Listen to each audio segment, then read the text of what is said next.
Vamos falar de Infra as Code? Vamos embora. Boa. Vamos falar de Infra as Code. Então diz pra gente aí o que é essa questão de Infra as Code e como é que funciona isso bem implementado numa estrutura, né? Numa esteira de entrega de aplicações. Então, assim, primeira coisa, pessoal, quando a gente fala de Infra as Code, a gente tem que pôr em mente o seguinte. O engenheiro de infraestrutura precisa ter uma nova habilidade, que é a programação. Dureza, hein? Certo? Porém, historicamente, a gente tem que as pessoas que começam uma faculdade de TI e vão lá até o fim e vão para a área de infraestrutura, são pessoas que não se deram bem ou que não gostaram da parte de engenharia de software.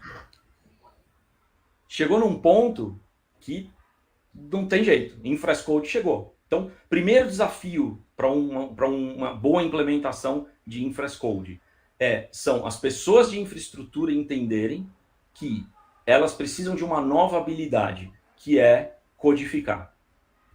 Isso é equivalente, gente, ao seguinte, a você estar numa empresa nacional e a sua empresa nacional fala, nós vamos expandir, vamos fazer negócio nos Estados Unidos, a partir de agora a gente tem que falar inglês. É isso. Você tem duas opções. Você pode falar, cara, eu não vou aprender a falar inglês, e você vai se tornar um profissional menos relevante dentro da companhia.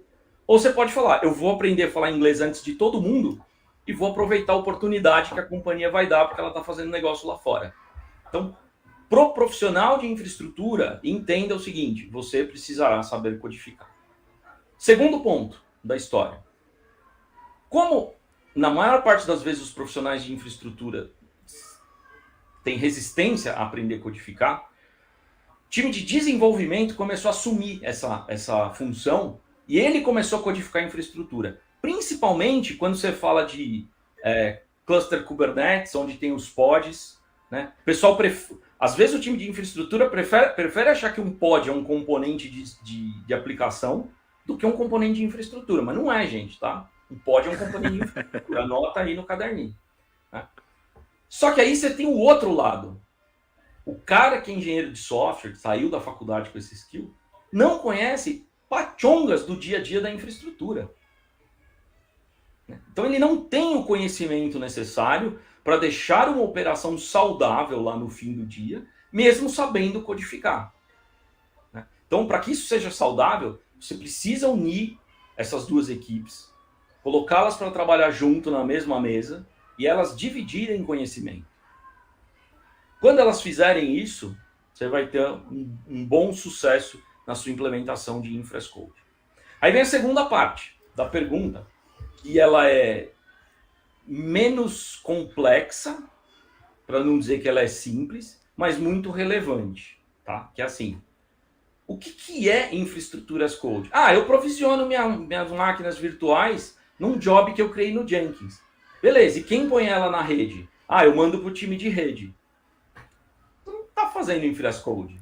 Não, eu provisionei aqui por código. Desculpa, cara, você não tá fazendo. Primeiro, esse seu código tinha que estar versionado num Git, você tinha que estar trabalhando com o Trunkbase, e para pôr a máquina na rede, tinha que estar o código junto lá. Pô, mas eu não sei como põe na rede. Beleza, chama o time de rede, entende o que é para fazer e codifica isso. Ou seja, as suas rotas de rede, elas fazem parte daquele bundle versionado que você é capaz de recriar a qualquer minuto. Tá? Então assim, parente, como é que eu sei se eu estou fazendo Infra as Code ou não? Simples. Você pega pega lá 5 máquinas que não tem nada instalado. Bota elas na rede junto com uma máquina que tem um Git. Você consegue dar play e o ambiente montar sozinho? Não, aí não, né? Então você não está fazendo Infra as Code. Por que você não está fazendo Infra as Code? Né? Apesar de você falar assim, mas eu tenho um monte de coisa de infraestrutura codificada. Porque você não é capaz de replicar o seu ambiente a qualquer momento, em qualquer situação.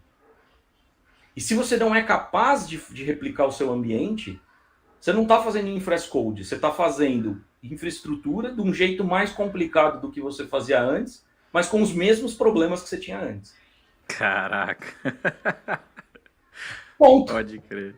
Né? Quando você tem um problema e fala assim, precisamos montar o data center de novo.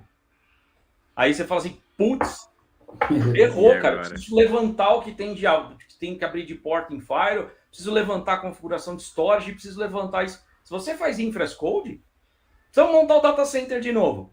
Estou dando play aqui, vou para casa, se der algum pau, você me chama. Acabou. Aí você está usando. Né? E aí vem o seguinte, pô, parente, mas como é que eu deixo um código de infraestrutura tão confiável a ponto de eu dizer que eu posso montar o meu data center a qualquer hora a partir de um clique? Você é louco, parente. Você usou drogas antes do podcast. E não, gente, eu não usei. O problema é que deixa eu explicar. Deixa eu explicar. O problema é que a gente acha que infraestrutura é algo que é para existir durante longos tempos de permanência.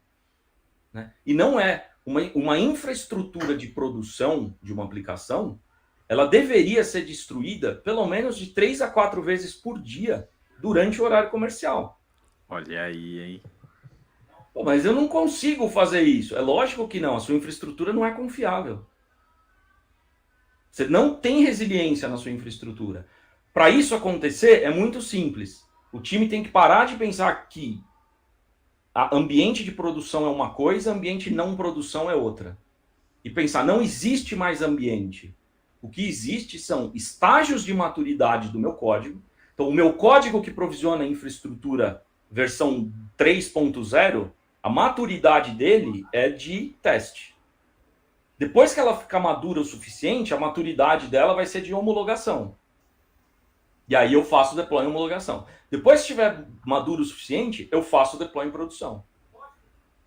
Né? Então, o que acontece? Toda vez que um desenvolvedor mexe numa aplicação, ou que alguém do time de segurança mexe numa política de segurança, deu commit no Git, no asterisco S-Code. Então, todo mundo está dando commit lá no Git. O que você faz? Você não pega aquela aplicação e faz deploy numa infraestrutura que já existe.